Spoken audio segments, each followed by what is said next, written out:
हमारे देश में अगर एक आदमी का खून गिरता है तो पूरे देश का खून गिरता है। जब एक नौजवान का सपना टूटता है तो पूरा देश का सपना टूटता है। ये सवाल किसी दूसरे का नहीं है। आग कहीं और से शुरू होती है, मोहल्ले में घर हमारा भी है। हम लोगों को इस बात का ध्यान देना है। ये 1,60,00,000 नौकरियां, लगभग 1 करोड़ केंद्रीय सरकार की और लगभग 70-75 लाख लगभग राज्य सरकारों, इसकी भरपाई के लिए हम लोगों को लगातार अपनी बात जगह जगह पे रखनी है। सरकार अक्सर ये कहती है कि हमारे पास आर्थिक प्रबंध इस समय नहीं है। ये बात सही नहीं है। क्यों? जब सरकारी नौकरी बनती है तो कोई भी सरकारी नौकरी हवा में नहीं बनती। सरकारी नौकरी बनने के साथ साथ ज्यों का त्यों आर्थिक प्रबंध होता है। अगर उस पैसे का कहीं और उपयोग हो गया तो इसके जिम्मेदार देश के नौजवान, देश के किसान और हमारे नौकरी ढूंढने वाली पीढ़ी नहीं है। जो सरकार ने वादा किया है, हम देश की जनता उम्मीद ये करते हैं कि उस वादा की पूर्ण पूर्ति होगी। क्या आप एक बात जानते हैं कि हमारे देश में अनेक सरकारों को मिला के केवल जो पेपर की फीस होती है परीक्षार्थियों की, अभ्यर्थियों की, उससे सरकार 1300 करोड़ रुपए हर सालाना कमाती है। 1300 करोड़ रुपए। सरकार का काम गरीबों के सपने के ऊपर एक बाजार और व्यापार खोलना नहीं है, सपनों की पूर्ति करना है। मैं सरकार से निवेदन करना चाहता हूं कि जो परीक्षार्थी है उसके एग्जाम देने पर यदि जगह नहीं मिली तो मेरा हाथ जोड़ के निवेदन है कि सरकार उनका एग्जाम फीस उनको लौटाना चाहिए वापस। कोई भी पारदर्शिता या समय सीमाबद्ध प्रणाली नहीं है हमारे देश में। आप जानते हो कि अक्सर ऐसा होता है कि 2016 में कोई परीक्षा लिखता है और ज्वाइनिंग लोगों की होती है 2022 में। क्यों?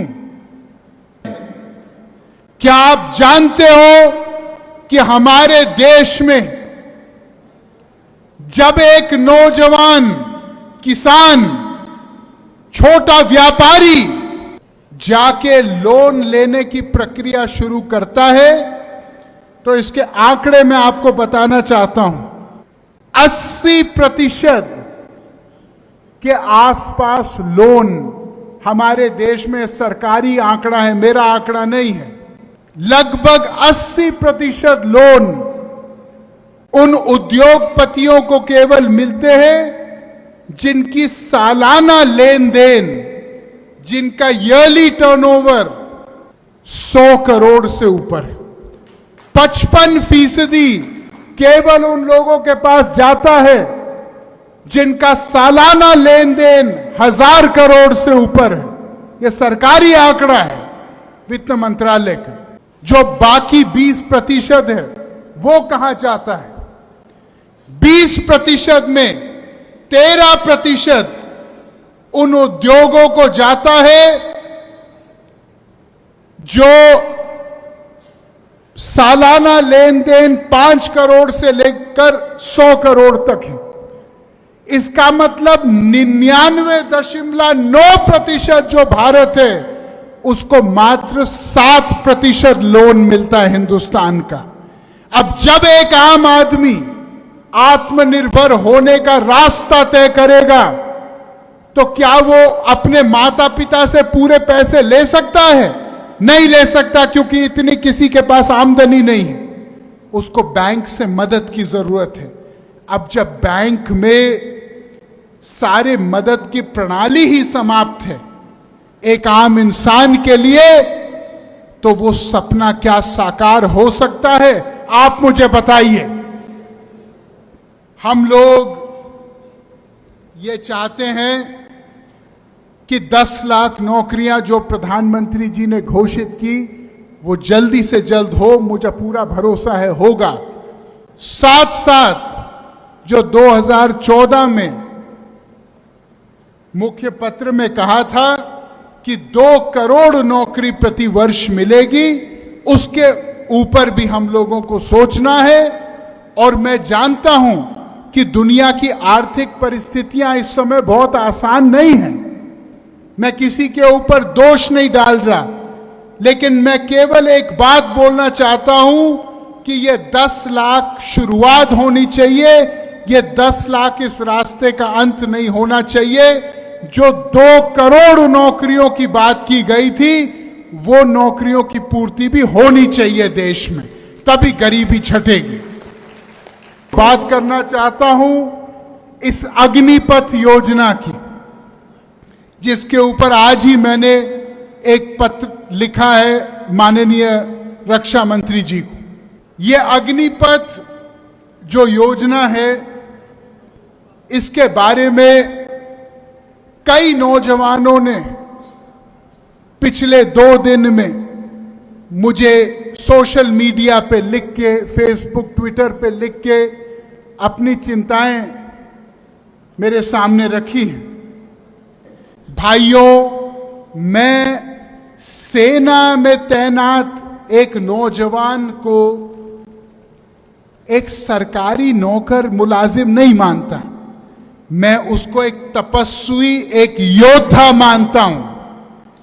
मैं ये मानता हूं कि जो आदमी ने अपने जीवन का सर्वस्व न्योछावर करके अपने देश के नाम त्याग करते हुए दिया है, वो आदमी तनख्वाह के लिए नहीं जी रहा, वो आदमी देश के लिए अपना बलिदान देने के लिए जी रहा है।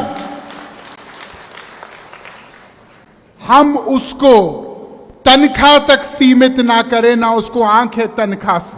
भाइयों, सेना की तैनाती एक बहुत घोर संकल्प और तपस्या है। मैं आपसे एक प्रश्न पूछना चाहता हूं। आज अगर कोई ये कहे कि आधे समय कोई परचून की दुकान चलाएगा और आधे समय कोई सेना का काम करेगा, तो क्या हमारी देश के रक्षा के ऊपर प्रश्न चिन्ह उठेगा कि नहीं उठेगा? हम लोग आज आपके माध्यम से एक प्रश्न उठा रहे हैं जो इस देश का हर नौजवान उठा रहा है। वो प्रश्न क्या है? वो प्रश्न ये है कि आज सरकार को 5 साल मिलते हैं देश की सेवा करने के लिए। वरुण गांधी को 5 साल मिलते हैं पीलीभीत के जनता की सेवा करने के लिए, तो फिर नौजवानों को देश की सेवा करने के लिए केवल 4 साल क्यों मिल दिए जा रहे हैं? ये सवाल हर नौजवान के सीने में है कि नहीं है? हम लोग भर्ती प्रणाली पे बहुत दिन से चिंतित हैं। 17 से लेकर 21 तक सेना की भर्ती होती है। मैं सरकार से आज प्रश्न पूछना चाहता हूं, अगर कोई 22 साल का नौजवान है तो क्या उसकी जवानी चली गई है?